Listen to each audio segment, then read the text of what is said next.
భారత్ మాతా key.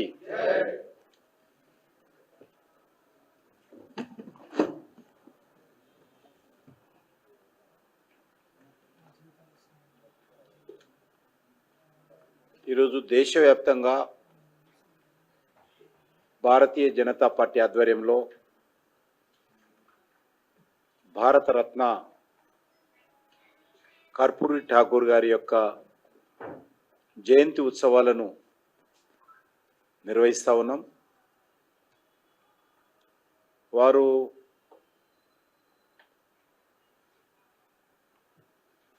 Socialist నాయకుడిగా విద్యార్థి దశలోనే అనేక ఉద్యమాలకు రూపకల్పన చేసి మరి పోరాటాలు చేసినటువంటి గొప్ప వ్యక్తి.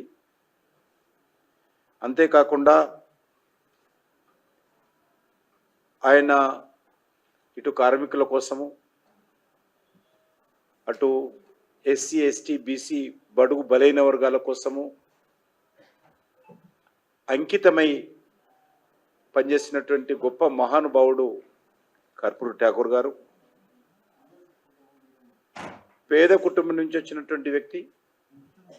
వారు బీహార్ లాంటి పెద్ద రాష్ట్రం, ఆ రోజు బీహారు జార్ఖండ్ ఒకటే ఉండేది, ఉత్తరప్రదేశ్ తర్వాత అతిపెద్ద రాష్ట్రం అది.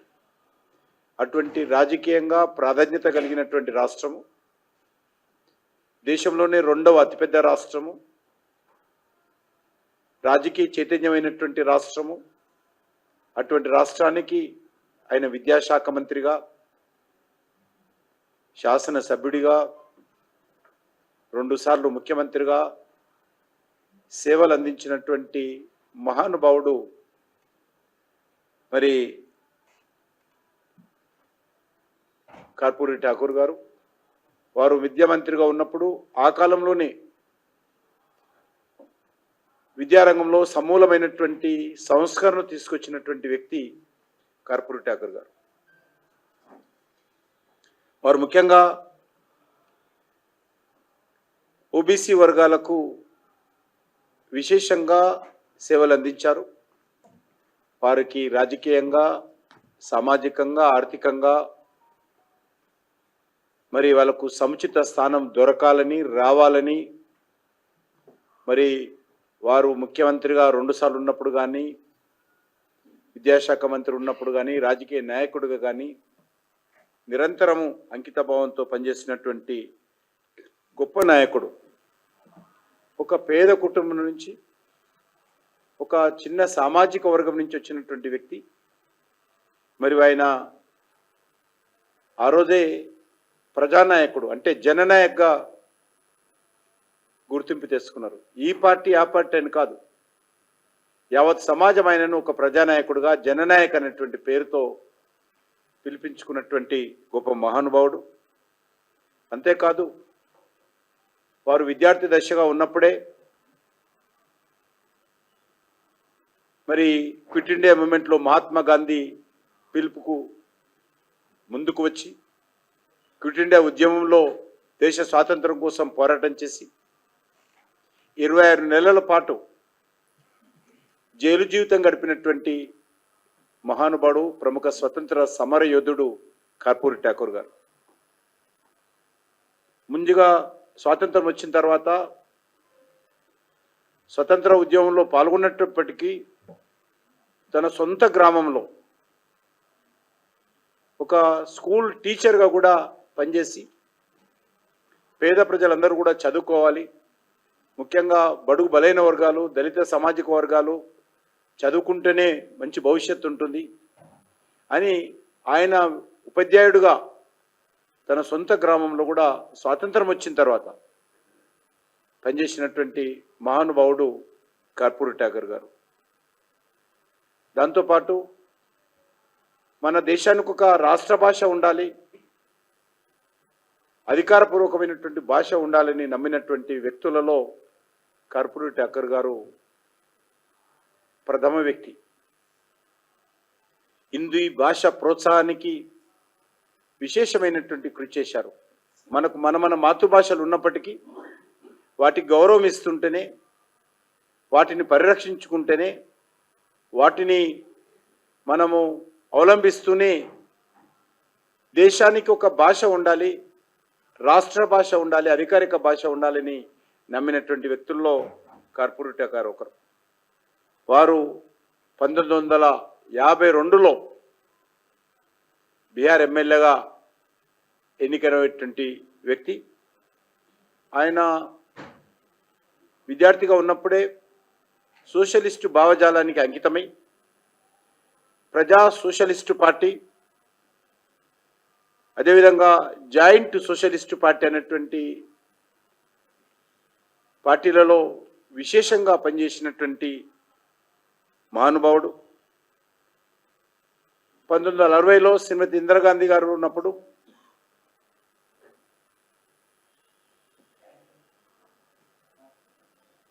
మరి ఆ రోజు పండిత్ జవహర్లాల్ నెహ్రూ, శ్రీమతి ఇందిరాగాంధీ గారు కాంగ్రెస్ పార్టీ పరిపాలనలోని అనేక రకాల ప్రజా ఉద్యమాలు నిర్మాణం చేసినటువంటి వ్యక్తి. అంతేకాకుండా వారు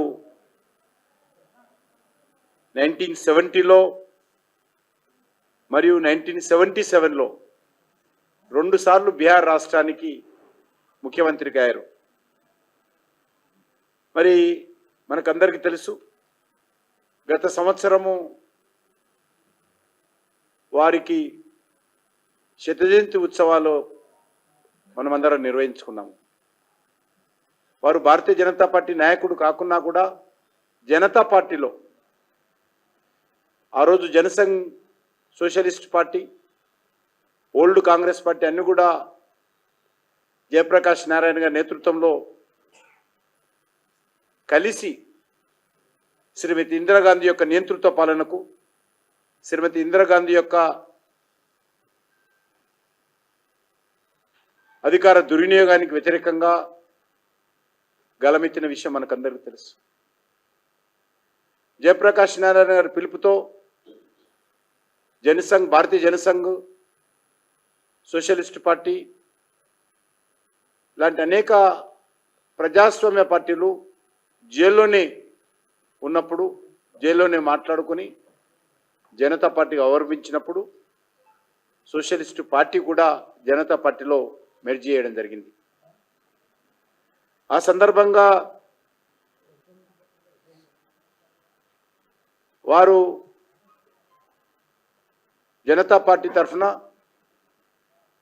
మరి నిరంతరము కృషి చేయడం జరిగింది.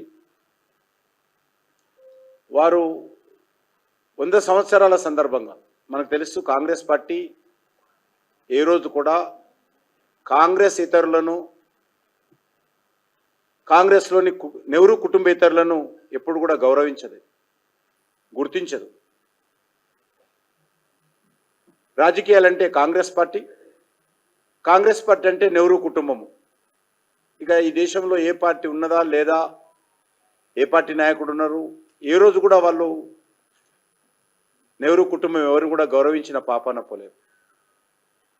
భారతరత్నాలు వాళ్ళకే ఇచ్చుకున్నారు. అన్ని రకాల గౌరవాలు వాళ్ళకు వాళ్ళే బతుకున్నప్పుడు, చనిపోయినప్పుడు ఇచ్చుకున్నటువంటి అత్యంత దుర్మార్గమైనటువంటి వ్యవహారం నడిపినటువంటి పార్టీ కాంగ్రెస్ పార్టీ. అనేక మంది మహానుభావులను ఎమర్జెన్సీలో జైల్లో పెట్టారు. ఆచార్య కృపలాని గారు కావచ్చు, అటల్ బిహారీ వాజ్పేయి గారు కావచ్చు, జార్జి ఫెర్నాండెస్ గారు కావచ్చు, లాల్కృష్ణ అద్వానీ గారు కావచ్చు, అనేక మందిని ఆ రోజు జైల్లో పెట్టినప్పుడు మరి ఏ రకంగా ఇందిరాగాంధీకి వ్యతిరేకంగా జనతా పార్టీ జన్మనిచ్చి, జనతా పార్టీ ద్వారా ఒక మహా విప్లవం, ఆ రోజు ఒక నిశ్శబ్ద విప్లవం ఆ రోజు దేశంలో వచ్చిందో మనకు తెలుసు. జైల్లో ఉన్నప్పుడే ఎన్నికలు ప్రకటించి ప్రతిపక్షాల ఐక్యత కానీ, ప్రతిపక్ష పార్టీలు అభ్యర్థులను ఎంపిక చేసుకోవడానికి కానీ, ప్రతిపక్ష పార్టీలు ప్రచారం చేసుకోవడానికి కానీ, ప్రతిపక్ష పార్టీలు వనరులు సమకూర్చుకోవడానికి కానీ ఏ రకమైనటువంటి అవకాశం ఇవ్వకుండా అందరూ జైల్లో ఉన్నప్పుడే ఎన్నికలు ప్రకటించి ఆ తర్వాత మీసా రద్దు చేసి వీళ్ళందరినీ వదిలిపెట్టారు. ఆ ఉన్నటువంటి తక్కువ సమయంలోనే ప్రకటించిన తర్వాత జైలు నుంచి బయటకు వచ్చిన తర్వాత ఆ తక్కువ సమయంలోనే జనతా పార్టీ ఏర్పాటు చేయడం, ఆ రోజు శ్రీమతి ఇందిరాగాంధీని ఓడించిన విషయం మనకు తెలుసు. దాంట్లో ఆ యొక్క జనతా పార్టీ ఉద్యమంలో, జనతా పార్టీ నిర్మాణంలో, కాంగ్రెస్ పార్టీ వ్యతిరేకంగా జరిగినటువంటి పోరాటాల్లో కర్పూరి ఠాకూర్ గారి యొక్క పాత్ర అమోఘమైందని ఈ సందర్భంగా మనం చేస్తున్నాం. అంతేకాదు మనం చూసాం, ఇంతకుముందు చెప్పాను నేను, కర్పూరి ఠాకూర్ గారు గత సంవత్సరము 100 సంవత్సరాలు పూర్తయిపోయినాయి. శత జయంతి ఉత్సవాలు జరిగాయి. ఈ సందర్భంగా ప్రధానమంత్రి గారు కర్పూరి ఠాకూర్ గారికి భారత రత్న ఇచ్చి వారిని గౌరవించిన విషయం మనకందరికీ తెలుసు.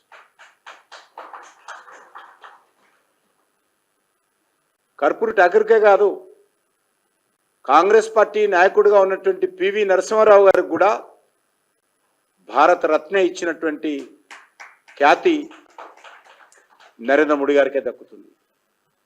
దేశంలో రాజకీయాలకు అతీతంగా, కులాలకు అతీతంగా, మతాలకు అతీతంగా ఎవరు మరి దేశ సేవ కోసం పనిచేశారో వాళ్ళందరినీ గౌరవించేటువంటి అద్భుతమైనటువంటి సాంప్రదాయం ఈరోజు నరేంద్ర మోడీ గారి నాయకత్వంలో జరుగుతూ ఉంది. ఈరోజు పద్మభూషణ్ అవార్డులన్నా గతంలో రాజకీయ పార్టీల కనుసైగలలో, పాలక పార్టీ కనుసైగల్లో అవార్డులు వచ్చేది. అటువంటి అవార్డుల స్థానంలో ఈరోజు పీపుల్స్ పద్మ పేరుతోటి ప్రజలలో ఉండేటువంటి అన్సంగ్ హీరోస్ నిస్వార్థంగా దేశం కోసం, దేశ కళల కోసం, సామాజిక పరివర్తన కోసం, సామాజిక చైతన్యం కోసం పనిచేస్తున్నటువంటి మహానుభావులకు పద్మశ్రీ అవార్డులు ఇస్తున్న విషయం మనం చేస్తాం. అదేవిధంగా పాలక పార్టీ కనుసైగల్లో ఉన్నటువంటి వ్యక్తులకే ఈరోజు అవార్డులు ఇస్తున్నటువంటి నేపథ్యంలో నరేంద్ర మోడీ గారు అధికారంలోకి వచ్చిన తర్వాత ఈ 10 సంవత్సరాలలో అనేక రకాల మార్పులు తీసుకొచ్చారు. అందులో భాగంగానే కర్పూరి ఠాకూర్ గారికి భారతదేశంలో అత్యుత్తమమైనటువంటి గౌరవ పురస్కారమైనటువంటి భారతరత్నతో వారిని మరి వారికి నివాళులు అర్పించిన విషయాన్ని ఈ సందర్భంగా మనం చేస్తున్నాం. అదేవిధంగా పివి నరసింహారావు గారికి అటువంటి మహానుభావుడి యొక్క జయంతి ఉత్సవం ఈరోజు మనం అందరము జరుపుకుంటున్నాము. వారు చాలా నిస్వార్థంగా పనిచేసినటువంటి వ్యక్తి. వారు విద్యార్థిగా ఉన్నప్పుడు కానీ, స్వతంత్ర ఉద్యమంలో కానీ 2 జతల బట్టలు, సంఖకు ఒక బ్యాగులో బట్టలు పెట్టుకొని, ఒక పుస్తకము, పెన్ను పెట్టుకొని మరి ఆ రోజు స్వాతంత్ర ఉద్యమంలో, ఫ్రీడమ్ మూవ్మెంట్లో కానీ, సోషలిస్ట్ పార్టీ నాయకుడుగా కానీ పనిచేసినటువంటి గొప్ప వ్యక్తి. ఆయన బీహార్ ముఖ్యమంత్రిగా ఉన్నప్పుడు ఇంగ్లీషు తప్పకుండా నేర్చుకోవాలనేటువంటి ఆప్షన్ అయితే ఉండనో కంపల్సరీ దాన్ని తొలగించి ఆప్షన్గా మార్చినటువంటి వ్యక్తి ఆయన ఈ సందర్భంగా మనం చేస్తున్నాం. అదేవిధంగా బీహార్ రాష్ట్రంలో 1970లో మొట్టమొదటి కాంగ్రెసేతర ముఖ్యమంత్రి. స్వాతంత్రం వచ్చినప్పటి నుంచి 1970 వరకు కూడా కాంగ్రెస్ పార్టీ ముఖ్యమంత్రులే వరుసగా అయ్యేవారు. మన రాష్ట్రంలో కూడా తెలుసు, స్వాతంత్రం వచ్చినప్పటి నుంచి 1983 వరకు ఒకటే పార్టీ, కాంగ్రెస్ పార్టీ ఉండేది. ఎన్టీ రామారావు గారు తెలుగుదేశం పార్టీ పెట్టి మొదటిసారిగా ఆంధ్ర, తెలంగాణ ఉమ్మడి రాష్ట్రంగా ఉన్నప్పుడు మొట్టమొదటి కాంగ్రెసేతర ముఖ్యమంత్రిగా ఎన్టీ రామారావు గారు ఏ రకంగానైతే ఈ రాష్ట్రంలో రాజకీయ మార్పు తీసుకొచ్చాడో అదేవిధంగా కర్పూరి ఠాకూర్ కూడా బీహార్ రాష్ట్రంలో 1947 నుంచి 1970 వరకు కూడా కాంగ్రెస్ ముఖ్యమంత్రిలో ఉంటే ఈరోజు మొట్టమొదటి కాంగ్రెసేతర ముఖ్యమంత్రిగా ఈరోజు ప్రభుత్వాన్ని పరిపాలించినటువంటి ఘనత మరి ఈ యొక్క మన కర్పూరి టగర్కి దక్కుతుందని మనం చేస్తున్నాం. ఈరోజు బీహార్లో మద్యపాన నిషేధం ఉంది, గుజరాత్లో మద్యపాన నిషేధం ఉంది. కానీ ఇప్పుడు మొన్న గుజరాత్లో మొదటి నుంచి జరుగుతూ ఉంది, కానీ బీహార్లో నితీష్ కుమార్ గారు ఎన్డీఏ ప్రభుత్వం వచ్చినాక పెట్టింది. కానీ ఆ రోజే 1970లోనే బీహార్ రాష్ట్రంలో మొదటిసారి మద్యపాన నిషేధం పెట్టి మరి సంస్కరణ తీసుకొచ్చినటువంటి గొప్ప వ్యక్తి, మహిళలకు పేదలకు అండగా నిలబడినటువంటి వ్యక్తి ఈరోజు మరి కర్పూరి ఠాకూర్ గారని ఈ సందర్భంగా మనం చేస్తున్నాం. అంతేకాకుండా ఆయన మరి పేరు మీద ఈరోజు అనేక సంస్థలు, అనేక పరిశోధనలు జరుగుతూ ఉన్నాయి. భారతీయ జనతా పార్టీ ప్రభుత్వము కర్పూరి ఠాకూర్ యొక్క సేవలను మనస్ఫూర్తిగా గుర్తించి ఈరోజు భారతరత్న ఇచ్చి వారికి ఘనమైనటువంటి నివాళులు అర్పించిన విషయాన్ని ఈ సందర్భంగా మనం చేస్తున్నాం. ఎందుకంటే మనకు తెలుసు, కాంగ్రెస్ పార్టీ ఎప్పుడైనా సరే కుటుంబ కేంద్రంగా పరిపాలన చేసిన విషయం మనకు తెలుసు.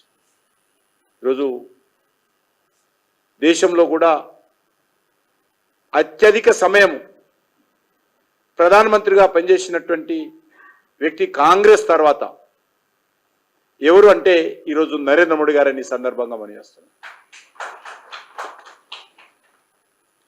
కాంగ్రెస్ పార్టీకి ఇష్టం ఉండదు జనతా పార్టీ వస్తే జనతా పార్టీని చీల్చి అనేక రకాలుగా కుట్రలు కుతంత్రాలు చేసి మళ్ళీ అధికారంలోకి వచ్చింది ఇందిరాగాంధీ గారు. ఎందుకంటే వాళ్ళు ఒకటి ఈ దేశంలో నిరూపించాలనుకుంటున్నారు, ఈ దేశంలో నెహ్రూ పాలన తప్ప, నెహ్రూ కుటుంబం తప్ప ఇంకెవరు కూడా పరిపాలన చేయలేరు, ఆ రకమైనటువంటి హక్కు లేదు, మాకు మాత్రమే ఉంది, కాంగ్రెస్ పార్టీకే హక్కు ఉంది, నెహ్రూ కుటుంబానికే హక్కు ఉంది. మరి ఎవరు నరేంద్ర మోడీ ఎవరు, కర్పూరి ఠాకూర్ ఎవరు, మొరార్జీ దేశాయ్ ఎవరు, వీళ్ళెవరు ఈ దేశానికి ప్రధానమంత్రులుగా ఉంటారు? అందులో నరేంద్ర మోడీ గారు ఒక పేద కుటుంబం నుంచి వచ్చాడు, ఆయనకు అర్హత ఎక్కడిది అనే విధంగా ఈరోజు కాంగ్రెస్ పార్టీ మాట్లాడుతుంది. ఏ రోజు కూడా పేదల గురించి మాట్లాడలే, ఏ రోజు కూడా బలుగు బనేరుగాల గురించి కాంగ్రెస్ పార్టీ పట్టించుకోలేదు. డాక్టర్ బాబాసాహెబ్ అంబేద్కర్ ఉన్న రోజులు అనేక రకాలుగా ఆయనను వేధించి, అవమానించి, ఓడించి, మంత్రి పదవి నుంచి తొలగించి, చివరకు స్వర్గస్థులు అయిన తర్వాత కూడా అవమానం చేసినటువంటి కాంగ్రెస్ పార్టీ ఈరోజు రాజ్యాంగం గురించి రాహుల్ గాంధీ గారు మాట్లాడుతున్నారు. రాజ్యాంగం గురించి అవగాహన లేనటువంటి వ్యక్తి, రాజ్యాంగం చదవనటువంటి వ్యక్తి, దేశ రాజకీయ చరిత్ర పట్ల అవగాహన లేనటువంటి వ్యక్తి రాహుల్ గాంధీ ఈరోజు భారతీయ జనతా పార్టీని విమర్శించే నైతిక హక్కు కానీ, రాజ్యాంగం గురించి మాట్లాడే నైతిక కానీ రాహుల్ గాంధీకి లేదు. ఏ రోజు కూడా కాంగ్రెస్ పార్టీ ప్రజాస్వామ్యబద్ధంగా పరిపాలన చేయలేదు. ఈ దేశానికి మొదట ప్రధానిగా సర్దార్ వల్లభాయ్ పటేల్ కావాలని కాంగ్రెస్లో ఉన్నటువంటి వాళ్ళందరూ మెజార్టీ ప్రజలు ఓటు వేసినప్పటికీ కూడా సర్దార్ వల్లభాయ్ పటేల్ను పక్కన పెట్టి నెహ్రూ ప్రధానమంత్రి అయ్యాడు. ఆ రకంగా స్వాతంత్రం రాకముందే, స్వాతంత్రం వచ్చిన రోజే ఏ రకంగా ప్రజాస్వామ్య వ్యతిరేకంగా కాంగ్రెస్ పార్టీ ప్రయత్నం చేసిందో మనం చూస్తూ ఉన్నాం. అటువంటి కాంగ్రెస్ పార్టీ ఈరోజు దేశంలో రాజ్యాంగం ఇబ్బందుల్లో ఉంది, రాజ్యాంగం రద్దవుతుంది. ఈ దేశంలో సూర్యచంద్రుడు ఉన్నంత వరకు, ప్రజాస్వామ్యం ఉన్నంత వరకు రాజ్యాంగం రద్దు కాదు అనే విషయం ఈ సందర్భంగా మనం మాట్లాడుతాం. ఎందుకంటే రాజ్యాంగం ఉంది కాబట్టి, డాక్టర్ బాబాసాహెబ్ అంబేద్కర్ అద్భుతమైనటువంటి రాజ్యాంగం ఇచ్చాడు కాబట్టి భారతదేశాన్ని ప్రధానమంత్రి గారు వర్ణించారు. మదర్ ఆఫ్ డెమోక్రసీ ఎక్కడంటే భారతదేశం అని చెప్పి ప్రపంచానికే చాటి చెప్పినటువంటి మహానుభావుడు నరేంద్ర మోడీ గారు. యావత్ ప్రపంచంలోనే ఈరోజు ప్రజాస్వామ్యబద్ధంగా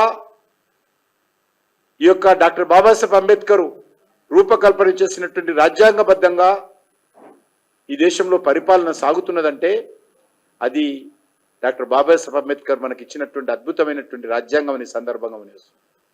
అటువంటి రాజ్యాంగాన్ని కాంగ్రెస్ పార్టీ అనేక రకాలుగా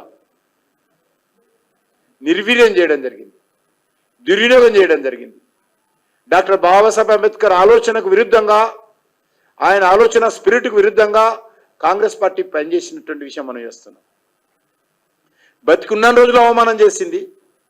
ఆయన రూపకల్పన చేసినటువంటి రాజ్యాంగాన్ని కూడా ఏ రకంగా అడ్డం పెట్టుకొని మరి ఏ రకంగా ప్రజాస్వామ్యాన్ని,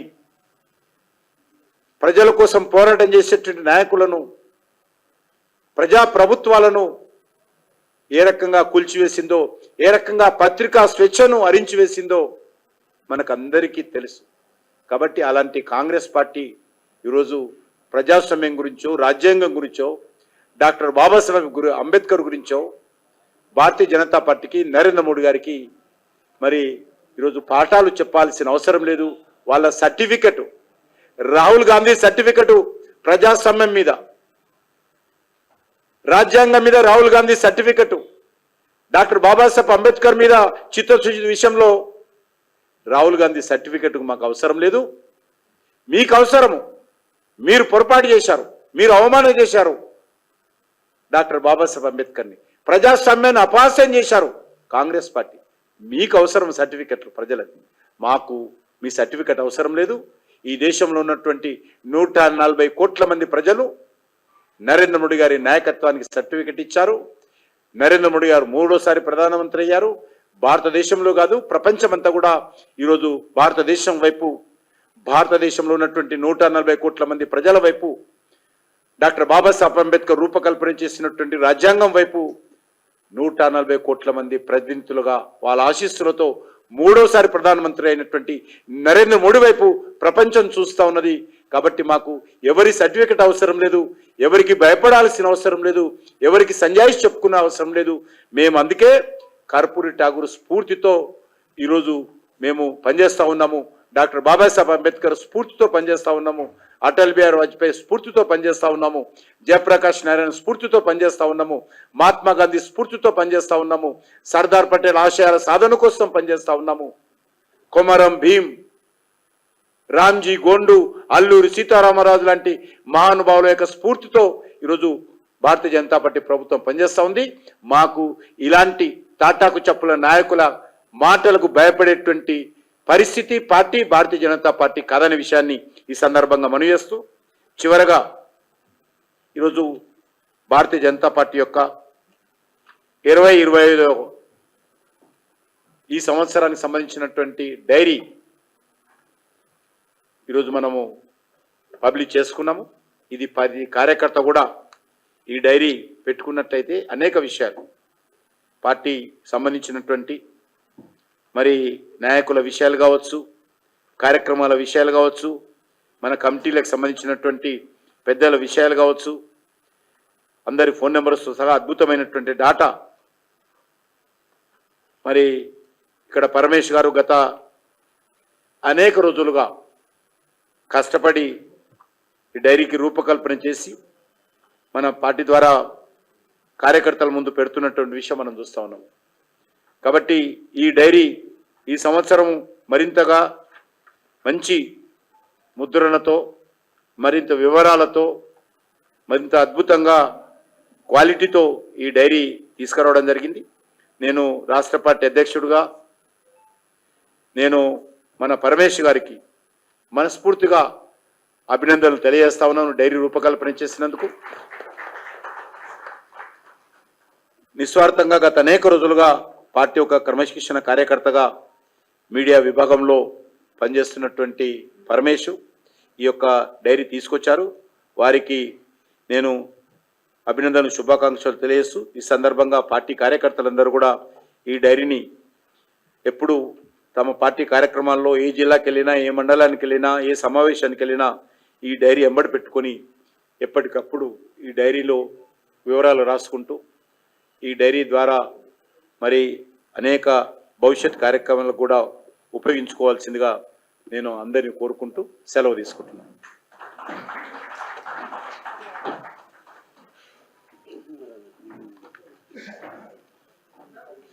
రేపు మనకందరికీ తెలుసు, గత 7 సంవత్సరాలుగా భారత గణతంత్ర దినోత్సవం రోజు మన ట్యాంక్ బండ్ ఉన్నటువంటి నెక్లెస్ రోడ్లో భారతమాత ఫౌండేషన్ ఆధ్వర్యంలో భారత మాతకు మహారతి అనేటువంటి ఒక జాతీయ భావజాలంతో కూడినటువంటి కార్యక్రమం మనము గత 7 సంవత్సరాలుగా, ఇది 8వ సంవత్సరం నిర్వహిస్తా ఉన్నాం. మనము హారతి అనేది గంగా నదికి హారతిస్తాము. అనేక మంది దేవి దేవతలకు హారతులు ఇస్తుంటాం. కానీ ఈరోజు మనకు దేవి దేవతలతో పాటు ప్రకృతితో పాటు మనకు అమ్మగా కొలిచేటువంటి ఈ యొక్క భారత మాత ప్రపంచంలో ఏ దేశం కూడా ఈ యొక్క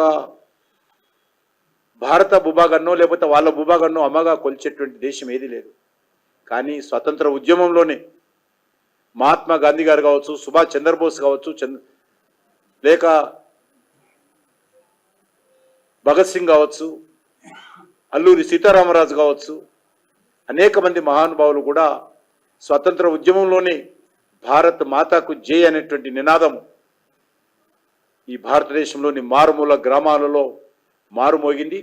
భారత మాతకు జై అంటేనే ఇళ్లలో నుంచి లక్షలాది మంది ప్రజలు బయటకు వచ్చి స్వాతంత్ర ఉద్యమంలో పాల్గొన్నటువంటి చరిత్ర మన భారతదేశ చరిత్ర. అందుకే అటల్ బిహారీ వాజ్పేయి గారు అన్నారు, భారతదేశము ఒక మట్టి కాదిది, భారతదేశం అంటే మనకు భారత మాతతో సమానము. ఏ జమీన్ కా తుక్కడా నయ్యే ఆయన అన్నాడు. ఆయన ఇది ఒక భూభాగం మాత్రం ఒక కాదిది, మేము ఈ భూమిని, మా యొక్క భారతదేశంలో ఉన్న భూమిని అమ్మతో మేము కొలుస్తాము, మేము దీనికోసము పరితపిస్తాము, దీనికోసం అవసరమైతే ప్రాణాలు ఇస్తాము. మేము ప్రాణాలు ఇచ్చిన తర్వాత మా యొక్క అస్థికలు గంగా నదిలో కలిపితే ఆ అస్థికల దగ్గర చెవి పెట్టి వినిపిస్తే మా అస్థికల్లో నుంచి కూడా భారత్ మాతాకి జై అనే నినాదం వస్తుంది. నదిలో వెళ్తున్నటువంటి అస్థికలు కూడా ఎవరైనా చెవి పెట్టి వినిపిస్తే అస్థికల్లో నుంచి కూడా ఏ నినాదం వస్తుందంటే భారత్ మాతాకు జై అనే నినాదం వస్తుంది. అటువంటి దేశభక్తి గల స్ఫూర్తితో ఈరోజు భారత మాతకు మహా హారతి ఇచ్చేటువంటి కార్యక్రమం దేశంలో మొదటిసారిగా మన హైదరాబాద్లో ప్రారంభించుకోవడం జరిగింది భారతమాత ఫౌండేషన్ ద్వారా. ఈ 26వ తేదీ భారత గణతంత్ర దినోత్సవం రోజు, రిపబ్లిక్ డే సందర్భంగా సాయంకాలం 4 గంటలకు అద్భుతమైనటువంటి సాంస్కృతిక కార్యక్రమాలు, చివరకు భారత మాతకు మహారతి కార్యక్రమం ఉంటుంది. దాన్ని కూడా జయప్రదం చేయాల్సిందిగా జంట నగర ప్రజలందరినీ కూడా విజ్ఞప్తి చేస్తా ఉన్నాం.